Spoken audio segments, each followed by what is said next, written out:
Sri Lanka's most powerful news brand. The political fora is abuzz with various topics of discussion, including the need for an election next year.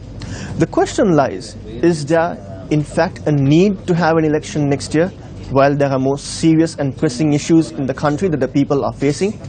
There was also discussion between factions of a possible merger between the joint opposition and the Sri Lanka Freedom Party. Nevertheless, we never heard anyone, be it from the government or from the opposition, make a single comment with regard to the issues that the people are facing right now, especially the issues that the farming communities are facing. Until today, 5 harvesting seasons have not been cultivated. Despite a small amount of grain being received, that was not sufficient for a full harvest in those areas where paddy fields are in large numbers. If this situation continues and if the next season is also not harvested, there will be a serious shortage of rice in the country. The main reason for the harvesting to be stalled is because of the lack of urea fertilizer. Now, urea fertilizer is used by farmers so that they can have a better harvest and a better crop from their cultivations. Like I said, if this situation continues, if the farmers are not given sufficient amount of urea, there will be no rice for any of us to eat in the coming year, especially when we reach the month of April and May. You might recall how we suffered with the shortage of petrol. Long queues at petrol stations, forcing people to abandon their vehicles and take the walk to their workplaces and school. But this shortage of fertilizer not only affects the farmers, it also affects every single one of us. Because shortage of fertilizer means no proper harvest. No proper harvest means no rice for you and I. Let's have a listen to what the farmers have to say about this situation. We need fertilizer in 20 days. We don't have money or the fertilizer. If this situation continues, the country will experience a famine. We will have to provide raw paddy to those in parliament. They will only get a beating and not our ballot. There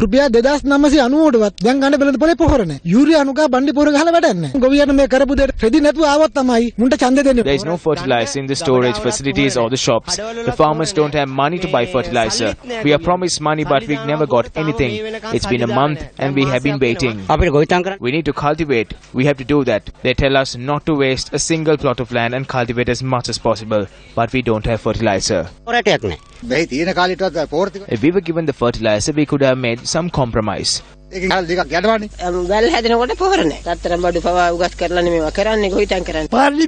yell in parliament about the various things they are doing. They have done nothing. The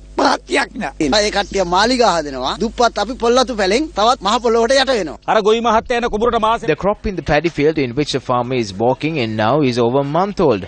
It's been weeks for all these crops as well. There was no fertilizer in the shop as well. We asked the leader to open their eyes. How are you going to form governments, Pradesh Sabhas and obtain power? Work for the farmer. There are 7 MPs from the Ampara district. They are from the Alliance, the UMP and from Mahinda's faction. The husband and wife are ministers for this district. This is a situation in the district. We will be forced to carry our axes and sickles and other tools with our families and move to the city. Now, what is the main cause for this issue? During the previous regime, a fertilizer subsidy was given, and fertilizer was imported to the country by 2 state-owned companies. However, after the new government came in, that changed and fertilizer was given, which enabled the private sector to also be involved in the importation and distribution of fertilizer. Now, tenders have been called for the fertilizer importation, and now the cabinet has also approved a specific tender which amounts to 72,000 metric tons of urea fertilizer. Now, this is to be imported according to a DA system where the supplier grants 180 days for the payment to be made to him. There were 5 suppliers who came forward in this tender process to provide the urea fertilizer. However, only one was selected. This company is by the name of Jack Agri, which is also in a cabinet paper submitted by the Minister of Agriculture later on, highlighting that they need to be selected. Now this has also been approved by Cabinet. Now that happened on the 20th of November 2017. Now on the 24th of November 2017, the Procurement Committee of the Government and the Cabinet says there's a documentation error in the previous tender, so it has to be cancelled and they cannot proceed any further. One question is, wasn't this documentation error ever noticed? Let's keep that aside.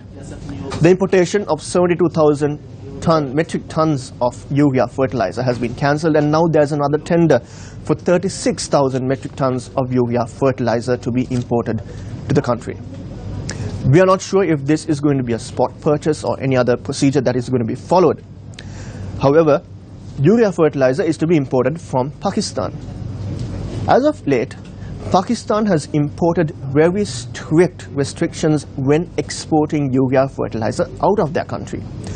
Now, officials close to various departments have told us that there have been extensive discussions on this subject between the Pakistani High Commission and the Minister of Finance.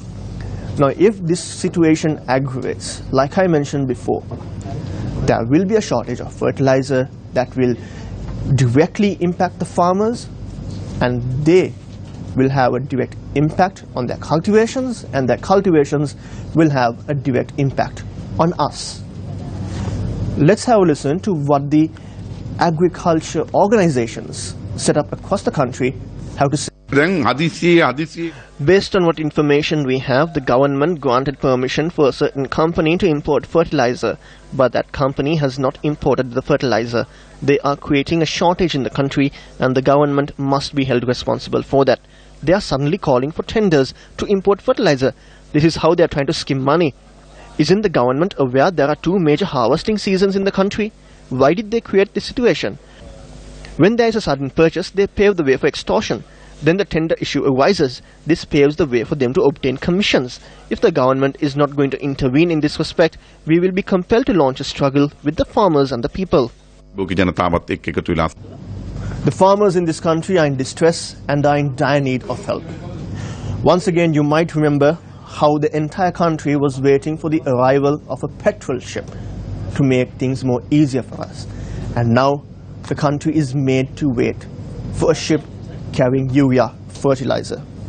Now today, Prime Minister Ranil Wickremesinghe makes a very interesting statement to Parliament. Now, let me mention this. There are several countries around the world with no proper water resources, but are thriving in their agriculture and agriculture development.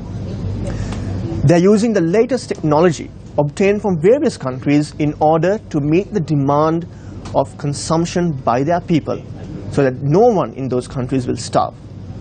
The Prime Minister makes a statement in Parliament, but he does not speak of obtaining technology to build our agricultural industry. What he speaks of is importing rice and coconuts to the country.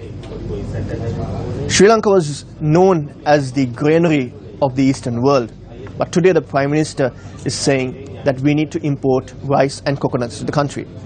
He in fact says that he is about to discuss this matter with international lending agencies.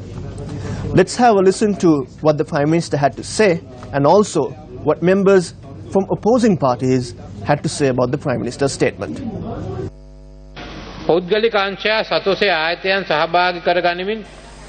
We have granted approval to the Treasury to import rice using institutions like Satusa and other private entities. We have already made preparations to import 200,000 metric tons of rice. We will have to take these steps until April in order to reduce the prices. The Cabinet also granted approval to deviate from the regular tender process and purchase rice from the private sector if the need arises. We have allowed those engaging in coconut-based industries to import coconut flesh or coconut centers. You cannot import a complete coconut. This will allow the industries to move away from using local coconuts, and this in turn frees these coconuts for the consumers. A committee consisting of a number of ministers' secretaries have been appointed to identify and help affected farmers.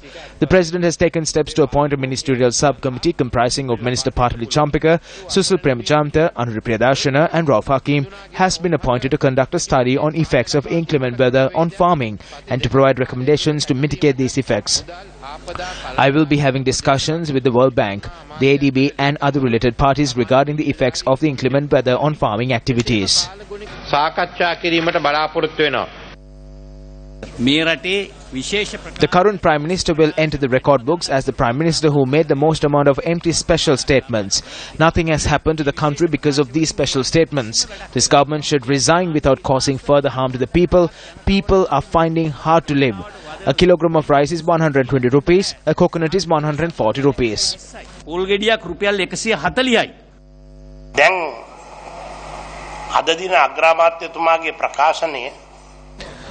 The special statement by the Prime Minister today is an admission on part of the government that they are unable to manage the economy through the 2015, 2016 and 2017 years. The people of this country are suffering these ill effects because of the massive economic collapse caused by the bond scam.